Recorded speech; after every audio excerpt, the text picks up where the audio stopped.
on the line right now Leah Long, the new Mississippi and Louisiana director for the National Federation of Independent Businesses. How are you this morning? It is Leah, correct?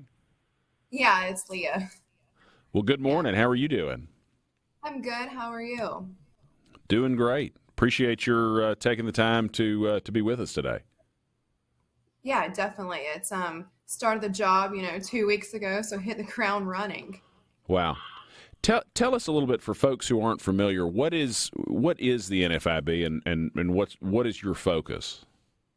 NFIB, it's a national federation of independent businesses, so independent small business owners, and our role is about advocating for these members, and it's members in different industries. And so we, our goal is to protect small businesses, allow them to grow, cut back taxes for them. That's a huge goal of ours, and just make sure that they have opportunities to continue to grow. I mean, the American dream is to own a small business and watch it rise and grow. And so we're here to advocate for them, protect them, keep them updated on what's going on the national level and also on the state level. And for me, being in charge of Mississippi and Louisiana, those two are going to be my goals to continue to grow, not only protect the membership and protect what's happening in Baton Rouge and in Jackson, but allow kind of the middleman between the DC level too to keep bringing the information down.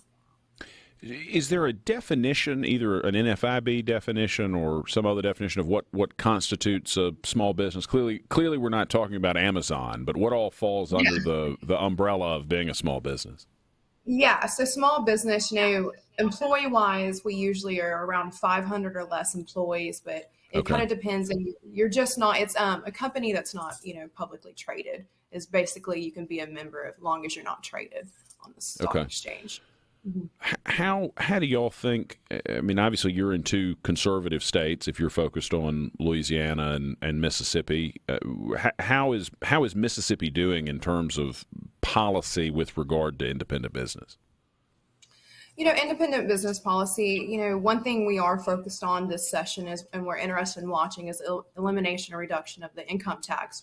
We're going to support that if that ends up playing out with Governor Reeves, because that's a huge thing for small business. And, when it comes to minimum wage, we want to continue to oppose that. So I know there were some bills filed for this session. So we're going to oppose because that drives up costs for small businesses. And one thing also in Mississippi is the health insurance. Insurance is a big thing everywhere right now. It's just not Mississippi. It's just not Louisiana. It's everywhere. Property, health insurance. So I think policy-wise, watching that this session to make sure there's nothing that's going to come up and continue to drive those premiums up, because unfortunately that comes down to the employers, start mandating things that have to be done in the policy that usually pulls it back down to the employers. And so that rises cost for them to operate because, right now their focus is on, making sure that we can get through inflation, making sure that we can get through, the labor shortages, and that requires offering a great compensation package. And sometimes, Lance, I can't hear Leah. Okay, there you are. You cut out for just a second. Yes. Yes. Oh, okay. No, you're good. Yeah. So health insurance policy is definitely something we're going to watch this session. So I'm not sure where I cut off there, so I don't know where you got the end. Well, let's go through a few of the things that I heard. So let's start with tax policy. So the NFIB is supportive of the effort by Governor Reeves, and I believe Speaker White is there. I know Speaker Gunn, when he was there, was supportive of it. You're supportive of eliminating the income tax in Mississippi? Yes, eliminating it, reducing it, anything. There's such a large surplus right now in Mississippi that being able to give back that money to like the hardworking Mississippians and then giving it back to those small business owners, I think, obviously you don't want to take away from state funding and infrastructure and that kind of stuff. But if there's that such large surplus, at least giving some of it back. That makes sense. But you're not it's not that NFIB is necessarily opposed to the position where I understand the Senate at least has been that we ought to do it. We ought to phase it out more gradually and wait and see what the current cut does before bringing in new cuts.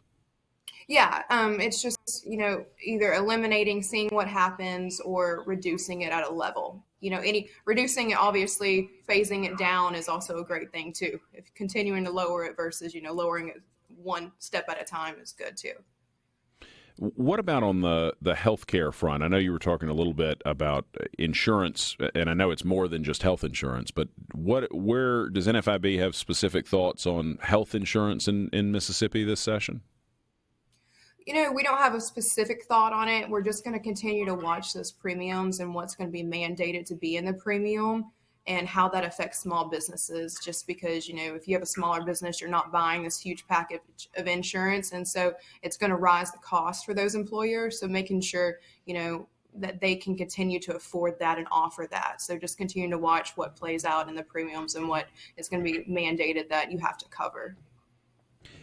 I wonder, and this may not be something you all are really engaged on, but I know there's a big push in Mississippi to expand the population that's eligible for Medicaid, and presumably a not insignificant number of the people who work at small businesses, or excuse me, at least a not insignificant number of the people who would qualify for Medicaid expansion might be employed by independent businesses that either don't currently have an obligation to provide insurance or otherwise. I mean, do you all have thoughts on how Medicaid expansion would affect negatively or positively small businesses in Mississippi? We haven't really put a thought on that yet, just kind of waiting to see how that plays out and, come down to our membership. And we do a ballot every year to see kind of what their concerns are and where they fall. And that's one that's really not been, super high right now. It's more about just watching the premiums and watching how that goes on to see, if that's something we need to consider really getting involved in or not. That makes sense.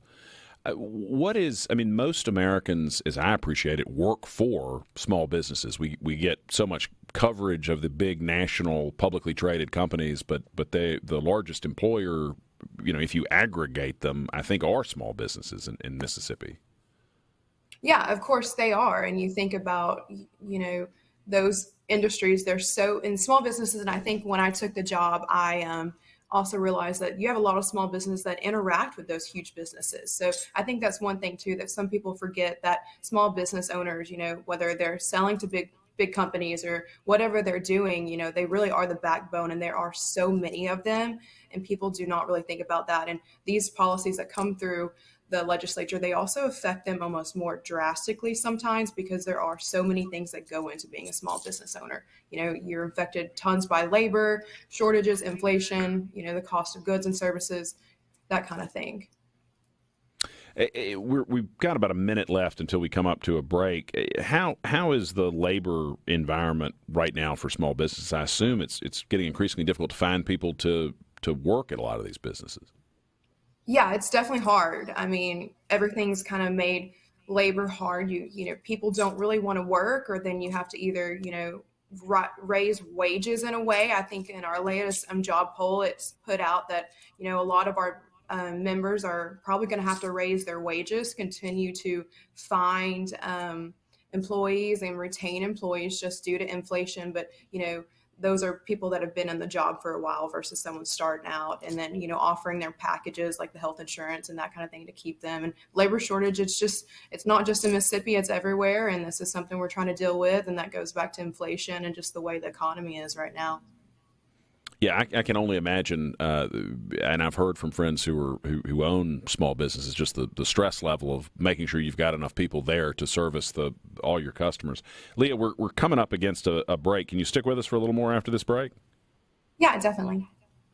Y'all, this is Lucian Smith in for Paul Gallo here on the Gallo Radio Show on SuperTalk Mississippi. Stick with us for more with Leah Long, the Executive Director for Mississippi and Louisiana of the National Federation. We have with us Leah Long, the Director for Mississippi and Louisiana of the National Federation of Independent Business, talking a little bit about all their work in both states to make sure small businesses are thought about and hopefully taken care of at the policy and regulatory level.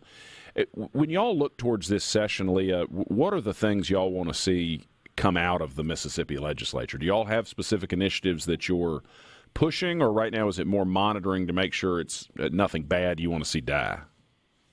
At this point, it's more monitoring everything to see, it's early in the session, so everything's got to get out of, all the committees and that kind of thing. So right now, just monitoring and keeping our eyes open. And when we see something that triggers it, we'll send out an action alert to our members. But right now, it's just kind of monitoring everything. When you talk to, I know you were saying earlier, you'll survey members, try to get their feedback on what their priorities are. What are the big priorities of small business owners in Mississippi when they think about their interaction with state government? Obviously, some sort of tax break, making sure the taxes are there and they're not increased. I think a big thing for them, a lot of them right now, is actually eliminating or reducing the income tax. So that's going to be a big thing. And, we've heard from Governor Reeves that could possibly happen in this session. And so we're going to continue to follow that. But I think that would be the biggest thing. And then also back to health insurance and just making sure that we follow that and see all that and, property insurance, everything like that affects like everyday their everyday life and everyday work life. And my sense is that insurance, obviously they're healthcare issues, but even on other types of insurance, those premiums are tending to go up for small business owners? Of course, they're going up. Just think about car insurance. A lot of our small business owners, they may have a fleet of vehicles. Being able to insure all of those and the different regulations on insurance and those costs and the things that go up, that drives their everyday cost and takes away from their revenue. How has inflation affected small business? I mean, obviously consumers are seeing a real hit, but I assume the inputs of production are also going up. Of course, inflation's causing them to go up. It's causing everything to go up. It's causing the cost of goods and services delivery to go up too. So, it's not only affecting consumers when they come spend money, it's affecting the business owners because they're having to either raise prices or, inflation, they're having to make sure their workers can survive. And so that kind of thing, it's affecting them very hard. I mean, everyday Americans are being affected by it, but especially these people that are also living, but also operating a business too. Yeah. Are small business owners, and I know it's a business by business decision, but for the most part, are they having to absorb those costs and just make less money themselves, or pass it on to the consumers, or somewhere in between? Well, I think it's a business to business, cost, but it's all about finding the balance. So I think a lot of our members right now, that's what they're trying to do. They're trying to find the balance of not making their prices that high, but also making sure that they can survive and making sure that their employees can survive. And, it's a balancing act. We all kind of do that. And that's one thing they're really having to do. And I think balancing is really hard on the small business owners right now. And so any kind of break, tax break, whatever it may be, could definitely help them until inflation gets, under control. Well, now tell us about you. How did you end up in this role? What were you doing before? Where are you from? So I'm originally from Arkansas. Used to live there, grew up there, lived in Oklahoma. I've kind of always worked in politics my whole life. And so my former role actually was a congressional staffer for U.S. Senator John Kennedy. So kind of got out of that section and moved on to the private sector. And when I came in contact with NFIB, that kind of hit me hard because I'm raised from small town America. And so there's a lot of small town business owners. And, my family are part of that and people I grew up with. So this organization definitely kind of felt like home for me. They do great work. And now have you I'm sure you've been to Mississippi, but have you been to Mississippi with your NFIB hat on yet? I know you're fresh in this role. Yeah, super fresh. I have not been yet. My first day will be next week, so I'll be in Jackson on Wednesday. Okay. Well, it is a great place. Louisiana may be the only place that could rival us for this point, but I think we can pretty well guarantee you will be very well fed while you were in Mississippi. The food here is tough to beat. Yeah, I'm excited. I would actually come down to Oxford for Ole Miss games quite a bit when I was in college. So I have spent some time there, but not on, a professional level. So I'm excited. Well, that's great. We got some good folks. They're great folks in the Mississippi legislature. Well, any other sort of final thoughts on what y'all will be looking at, or what NFIB's goals are as you get into this role? Not really. It's one of those things we're just continuing to monitor. But I will say there's two things I kind of want to mention on a federal level. Please. The beneficial ownership reporting rule, it actually just passed in Congress. We did oppose that. And so this is more of just if there are any small business owners or NFIB members listening right now, please get with your CPAs, your financial advisors to, make sure you're doing the reporting correctly. And so that's a new help us thing. understand what beneficial ownership is and what that means, the federal regulation that's come out. Yeah, so it's more about LLCs and how it's divided. And so there's a certain percentage that you're going to have to, if this is what you own in the company, you're going to have to report that. And that's a new thing where they weren't having to report before, but they're having to now. And unfortunately, it's, more paperwork for the small business owners to have to do. But that's something we did oppose, and unfortunately it did pass. But your CPAs, financial advisors, that kind of stuff, they'll be able to help you get through it and do the paperwork. And there's one other thing. Yeah, I was going to say, there's another federal issue. No, you're great. Another federal issue you said y'all have been taking a look at? There's Main Street Tax Act. We're urging Congress right now to pass that, and we're trying to get co-sponsors to the bill. I'm pretty sure most of the Mississippi delegation has signed on to it. And so it wasn't a permanent tax break. And so we're hoping to make it permanent because 3 out of 4 small business owners actually benefit from the 20% deduction. So that and it expires, I believe, in 2025. So we have a DC fly-in in June, and that is a big thing that we're going to be pushing to Congress then.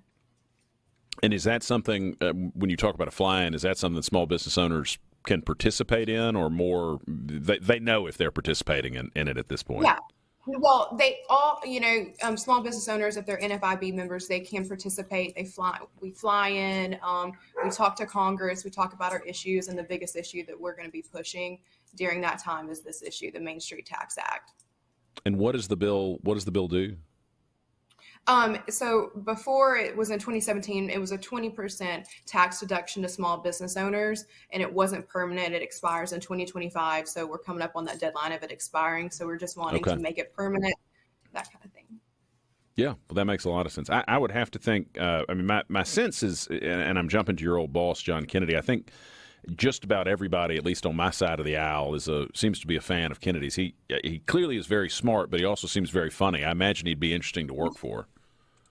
Yeah, he was definitely interesting, and I would say, working for him did kind of help prepare me, him sitting on small business appropriations, banking, that kind of stuff. So a lot of actually the NFIB members were constituents of his, just because he did sit on this committee. So I kind of had some experience working back and forth with them, and especially with the Main Street Tax Act. I've read testimonies from individual small business owners about urging Congress to sign on to that. So that's a big thing that I think in my mind that I'm focused on and hope we can get done for our businesses. Well, any final thoughts on everything you're focused on, either at the state or federal level, or anything else as we come up against this break? No, I don't think so. It's just, there's things we're watching and monitoring, and, like I said, minimum wage is one thing we'll watch, health insurance, hoping elimination or reduction of the income tax would be great too. Living in Louisiana, I hope it happens in Mississippi, and in Louisiana we can do it next year. That'd be great. So well, we welcome the opportunity to lead Louisiana towards something. So there we go. Well, Leah, thank you for taking the time to be with you, and good luck as you enter into this new role. Yeah, thanks for having me, and happy Friday. Hey, absolutely. Happy Friday to you, and have a good weekend.